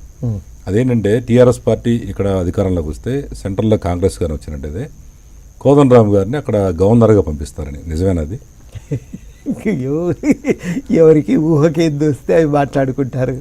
నిజంగా ఆ రోజుల్లో అధికారము పదవులు అని చర్చ రానే లేదు. అట్లాంటి చర్చ 2014 ఎన్నికల్లోపు తెలంగాణ తెచ్చుకోవాలి, అది తప్ప మనసులో ఇంకొక మాట లేనే లేదు. అప్పుడు ఎట్లాగైనా ఢిల్లీ నొప్పించాలి, ప్రతిపక్ష పార్టీలను కలుపుకోవాలి, తెలంగాణ తెచ్చుకోవాలి, ఇది మాకున్న ఆలోచన. ఆ రోజుల్లో ఇంకో ఆలోచన రానే లేదండి నిజంగా. అది ఈ చర్చ అంతా ఏంటంటే అంతా తెలంగాణ వచ్చిన తర్వాత మొదలైన చర్చ. ఇక్కడ నుంచి ఇవాళ అప్పుడు అట్లా అయిందేమో అని ఊహాగానాలు. ఆ రోజుల్లో ఆలోచనే లేదు అప్పుడు. మీ పిల్లలు ఎందుకని ఇప్పుడు అమెరికాలో సెటిల్ అయ్యారు, తెలంగాణ గడ్డ ఎందుకు ఉండడానికి ఇష్టపడలేదు వాళ్ళు? ఇప్పుడు మీరు కూడా మీ పిల్లలు పెద్దగా అయినాక మీరు చెప్పినట్టు వింటారు వాళ్ళు. వాళ్ళ ఇష్టం వాళ్ళు. నిజంగా కూడా అంతే. మళ్ళా మేమేమో ఎక్కువ బయట తిరుగుతుండేది కాబట్టి ఇంట్లో మేము ఎక్కువ శాసించే అవకాశం లేదు. వాళ్ళకి ఎక్కువ సమయం ఇచ్చిన వాళ్ళం కాదు కాబట్టి మా ఆలోచన ప్రకారం వాళ్ళని మేము ఎన్నడూ పట్టించుకోలే కాబట్టి వాళ్ళ ఆలోచన ప్రకారం వాళ్ళు వాళ్ళ జీవితాన్ని వాళ్ళు నిర్ణయించుకున్నారు. మాకు ఇది నచ్చింది అనుకున్నారు, నేను ఇదే చేస్తానన్నారు. నా అభిప్రాయం నేను చెప్పకుండా ఉంటానా? తప్పకుండా చెప్తా. కానీ వాళ్ళు ఏమనుకున్నారంటే మాకు ఇది ఇష్టం, మేము ఇది చేసుకుంటామన్నారు. పిల్లలు పెద్దగా అయినాక మనం కంట్రోల్ చేయలేమండి, చేయకూడదు కూడా. వాళ్ళ భవిష్యత్తు వాళ్ళు నిర్ణయించుకుంటారు, వదిలిపెట్టాలి వాళ్ళని. అంతేగా మన మాట మనం చెప్తాం, వాళ్ళతో వాళ్ళు నిర్ణయించుకుంటారు. కోదండ గారు, మీరు ఇంత సర్వీస్ చేసి ఇంత ఉద్యమాలు చేసి ప్రస్తుతం రిటైర్ అయిపోయారు. ఈ ఫ్యూచర్ లైఫ్ ఎలా గడపాలనుకుంటున్నారు మీరేంటి? ఇక ఫ్యూచర్ లైఫ్ అంతా కూడా ఇట్లా తెలంగాణ అభివృద్ధి కోసమే గడపాలని. ఊక అప్పుడప్పుడు అనిపిస్తుంది 3 పాళ్ళ జీవితం అయిపోయాయి కదా చూస్తుండగా, ఇంకొక పాలే కదా మిగిలింది. ఆ ఒక్క పాలు కూడా గింతే ఇదివరకటి మాదిరిగానే ప్రజల సేవ కోసం, తెలంగాణ అభివృద్ధి కోసం మనకు చేతనైన మేరకి మనం పనిచేయాలన్నది ఒకటే ఆలోచన అయితే ఉంది ఇప్పటికిగా. అదే అండి, ప్రధానంగా ఈ తెలంగాణ ఉద్యమం అప్పుడు చాలామంది ఏంటంటే ఇక్కడ ఆంధ్రా నుంచి సెటిల్ అయిన వాళ్ళు కూడా భయపడ్డారు అప్పట్లో, తెలంగాణ వస్తే మమ్మల్ని పంపించేస్తారు అని. అసలు ఇప్పుడు వాడు ఎలా ఉన్నారు అనుకుంటారు? మీ యొక్క ఉద్దేశం ఏంటి? మేము ముందు కూడా అనుకున్నాం మీకు ఏమి ఇబ్బంది రాదండి, మీరు హ్యాపీగా ఉండొచ్చు ఇక్కడ, మీ ఆస్తులకు ఇబ్బంది లేదు, మీ వ్యాపారాలకు నష్టం రానియమని. అట్లాగే మేము అనేక మందితో అండి, ఒక్కరిద్దరు కాదు, మిత్రులు ఉంటారు, ఇండస్ట్రీలో ఉన్న వాళ్ళు ఉంటారు, అందరితో మాట్లాడాం, అందరికీ ఇదే మాట చెప్పినాం. తర్వాత మా గోరేటెంకన్న అయితే పాటే రాసిండు కదా, మీరు రావచ్చు పోవచ్చు అని. కాబట్టి అది లేకుండే ఆలోచన. ఈ దఫా ఉద్యమము ఆ ఒక్క జాగ్రత్త పాటించింది. మనకు వైషమ్యము పాలకులతో కానీ ప్రజలతో కాదు, ప్రజలతో మనం ఎప్పటికైనా కలిసిమెలిసి ఉండవలసిన వాళ్ళమే అని. ఖచ్చితంగా కలిసే ఉంటాం. మొన్న కేసీఆర్ గారు కూడా ఆంధ్ర ప్రాంతానికి రాజధాని కట్టుకుంటే వారు కూడా పోయి తెలంగాణ ప్రజలందరి తరఫున శుభాకాంక్షలు తెలిపి రాలేదా? మరి ఇక్కడ ఈ ముఖ్యమంత్రి గారు తన వ్యక్తిగతంగానైనా కానీ తానేదో పూజలు చేసుకుంటూ ఉంటే, యాగాలు చేస్తే వారు వచ్చి ఇక్కడ కలిసిపోలేదా? ముఖ్యమంత్రులుగా మేము అట్లా కలిసి ఉండాలనే కోరుకుంటాం. కానీ మమ్మల్ని రాజ్నాథ్ సింగ్ గారు అడిగినరు, జయరాం రమేష్ గారు అడిగినరు, ఇక తెలంగాణ వచ్చింది కదా మీరు శాంతియుతంగా కలిసి ఉండటానికి మీరు ప్రయత్నం చేయాలంటే ఇద్దరికి హామీ ఇచ్చినాం. మేము మా తరఫుగా స్నేహాన్ని కోరుకుంటున్నాం, మేము ఎటువంటి పరిస్థితుల్లో హైదరాబాద్లో సమస్యలు రాకుండా చూసుకుంటాం, అది మా బాధ్యత అని మేము చెప్పినాం. ఒకటే ఏంటంటే తెలంగాణ ప్రజలకు చాలా రంగాల్లో గతంలో అవకాశం దొరకలేదు, ఇప్పుడు వీళ్ళకు కూడా న్యాయసమ్మతమైన అవకాశం దక్కాలని మేము ప్రయత్నం చేస్తాం. కానీ ఎవరి మీద మేము వ్యతిరేకత కానీ, ద్వేషం కానీ, కక్షపూరితమైనటువంటి వైఖరి కానీ ఉండదు అని చాలా స్పష్టంగా చెప్పినాం. అయితే ఇప్పుడు తెలంగాణ ఉద్యమం అప్పుడు ముఖ్యంగా స్టూడెంట్స్, అన్ఎంప్లాయ్మెంట్స్ అందరూ కూడా అన్ఎంప్లాయీస్ అందరూ బయటకు వచ్చి గొడవ చేస్తారు. కారణం ఏంటంటే కేసీఆర్ గారు పదే చెప్పారు, మన తెలంగాణ మనం సాధించుకుంటే 1,00,000 ఉద్యోగాలు వస్తాయని. మరి ఈ రోజున కనీసం 100లో కూడా ఉద్యోగాలు ఇవ్వలేదు. దానికి మీరేమంటారు? ఇప్పుడు కొన్ని టీచర్ పోస్టులు, కానిస్టేబుల్ అన్నీ కలిపితే బాగానే వచ్చినాయి. ఈ 3-4 ఏళ్లలో తప్పకుండా ఈ డివిజన్ తొందరగా కనుక పూర్తయితే 1,00,000 ఉద్యోగాలు వస్తాయండి, అది సమస్య కాదు. అయితే నేననేది ఏమంటే ఈ తొందరగా విభజన పూర్తి చేయాలి. ఈ గ్రూప్ 2 కూడా ఇంకా కొన్ని పోస్టులు, అదేవిధంగా గ్రూప్ 1 కూడా కనీసం ఒక 200-300 పోస్టులు వేస్తే, నేను అనుకునేది ఈ సంవత్సరానికి ఇది జరిగితే ఇంకా కొంత ఖాళీలన్నీ లెక్క కట్టుకుంటే మళ్ళీ ఈ సంవత్సరాలకి ఉద్యోగాలు వస్తాయి. మొత్తం కలిపితే వస్తాయండి. ఇప్పటికీ కూడా నేను చెప్పదలుచుకున్నా, చాలా పోస్టులు ఖాళీ ఉన్నాయి. ఈ 2-3 ఏళ్లలో బోలెడు మంది రిటైర్ అవుతారు. ఇవన్నీ కలిపి వస్తాయి తప్పకుండా. అయితే ముఖ్యంగా ఇప్పుడు ఈ ప్రభుత్వం ఏర్పడిన తర్వాత కేవలం ఈ కేసీఆర్ కుటుంబం మాత్రమే పరిపాలిస్తున్నారు, మిగతా మంత్రులందరూ డమ్మీలుగా ఉన్నారంటున్నారు. దీని మీద మీరేమంటారు? మేమైతే అందరి దగ్గరికి పోతున్నాం, సమస్యలుంటే చెప్తున్నాం, వాళ్ళు తమ వంతు స్పందన అయితే వినిపిస్తున్నారు. ఇక వాళ్ళు నిర్ణయం తీసుకోవాల్సినటువంటి బాధ్యత వాళ్ళ మీద ఉంది, తీసుకుంటున్నారనే మాకైతే అనిపించింది. ఇక మిగతా విషయాలు ఆ పార్టీ అంతర్గతమైన అంశాలపైన మేము మాట్లాడతాం, ఏమవసరం అండి. మాది ఒక పార్టీ ఏతరమైనటువంటి సంస్థ, ప్రజల అభివృద్ధి కోసం అవసరమైన మేరకు మాట్లాడతాం, కానీ మిగతా అన్నింటి మీద మాకు మాట్లాడవలసిన అవసరం ఏముంది? పార్టీ విషయాలుంటే అంతర్గతంగా వాళ్ళు నాయకులు కార్యకర్తలు వాళ్ళు నిర్ణయించుకోవాల్సినవే, కానీ అది బయట మాలాంటి వాళ్ళం మాట్లాడవలసినటువంటి విషయాలు పార్టీకి సంబంధించి ఏ విషయం పైన మేము మాట్లాడవలసిన అవసరం లేదని అనుకుంటున్నాం. ఒక్క టీఆర్ఎస్ కాదు, కాంగ్రెస్ కానీ బీజేపీ కానీ టీడీపీ కానీ అంతర్గత విషయాల్లో మేము ఎందుకు జోక్యం చేసుకుంటాం? పోం కదా. ఇప్పుడు మీరు జేఏసీ బ్యానర్ మీద కంటిన్యూ అవుతారా, లేదా వాచ్ డాగ్ బ్యానర్ సెపరేట్ పెడుతున్నారు? జేఏసీ ఉంది, ఎవరి ప్రజా సంఘం వాళ్ళకు ఉంది, వాటి వేదిక నుంచి పనిచేస్తున్నాం. గతంలో రైతులకు జేఏసీ లేదు కాబట్టి రైతు జేఏసీ ఒకటి కొత్తగా ఏర్పరచుకున్నాం. అదేవిధంగా కొంత రిటైర్ అయిన ఉద్యోగులు కూడా గతంలో చాలా ఉద్యమానికి సహకరించారు. అందరు కలిసి ఒక వేదిక మీదకి రాగలిగితే అది కూడా మాకు ఉపయోగంగా ఉంటుందని అనుకుంటున్నాను. అయితే చివరిగా తెలంగాణ ప్రజలందరూ కూడా మీరిచ్చే సంఘాలకు కానీ వివిధ సంఘాలకి ప్రజా సంఘాలకి మీరిచ్చే సూచన అండి, ఎలా పనిచేయాలనుకున్నారు ఏం చెప్పారు? ఇప్పుడు గతంలో మనం తెలంగాణ ఉద్యమానికి ఏ రకంగా నిబద్ధతతో పనిచేసి తెలంగాణ రావటానికి దోహదపడినము, భవిష్యత్తు తెలంగాణ నిర్మాణానికి కూడా మనం ఆ విధంగా దోహదపడగలం. ఇది ఒక్క తెలంగాణలో సాధ్యమని నేను చెప్పదలుచున్నాను. ఎందుకంటే తెలంగాణలో మాత్రమే ప్రజలు పార్టీయేతర సంస్థల్ని ఆదరిస్తారు, గౌరవిస్తారు. వాళ్ళు ఏదైనా చెప్తే సీరియస్గా వింటారు, పట్టించుకొని దాన్ని ఆచరణలోకి తెచ్చే ప్రయత్నం చేస్తారు. ప్రజలకు ఆ ఆలోచన మన దగ్గర బలంగా ఉంది, వాళ్ళు కూడా చైతన్యంతో ఉన్నారు, సంఘటితమై ఉన్నారు. కాబట్టి ప్రజా సంఘాలుగా మనకు పాత్ర ఉంది. దీన్ని మనం ఏమాత్రం తక్కువగా అంచనా వేయటానికి వీల్లేదు. భారతదేశంలో చాలా కీలకమైనటువంటి మలుపులు తిప్పింది ప్రజా ఉద్యమాలే. ఎమర్జెన్సీ వ్యతిరేకంగా బలమైన ఉద్యమాన్ని నడిపి పౌర హక్కుల రక్షణ ఆవశ్యకతను ముందుకు తెచ్చింది జయప్రకాష్ నారాయణ ఆందోళనే కదా. అది లేకపోతే లేనే లేదు కదా. ఇట్లా అనేక కీలక సందర్భాల్లో మలుపులు తిప్పింది ప్రజా ఉద్యమాలే. ఇవాళ తెలంగాణ రావటం వెనుక కూడా క్రియాశీలకంగా పనిచేసింది ప్రజా సంఘాలు, ఇతర వాళ్ళకు సంబంధించినటువంటి వేదికలు అన్నీ కలిస్తే ఈ తెలంగాణ తెచ్చుకోగలిగినాం. భవిష్యత్తు తెలంగాణ నిర్మాణంలో కూడా మనకి ఈ పాత్ర ఉంది, ఎవరు దాన్ని మర్చిపోవద్దని చెప్పి నేను కోరుతాను. ఓకే అండి, thank you very much Kodandaram గారు, ఈరోజు మా హార్ట్ సిటీ కార్యక్రమం ఇచ్చేసినందుకు థ్యాంక్ యూ వెరీ మచ్. ఇది ఈరోజు హార్ట్ సిటీ కార్యక్రమం. తిరిగి వచ్చే వారం మరొక విశిష్ట వ్యక్తితో కలుద్దాం.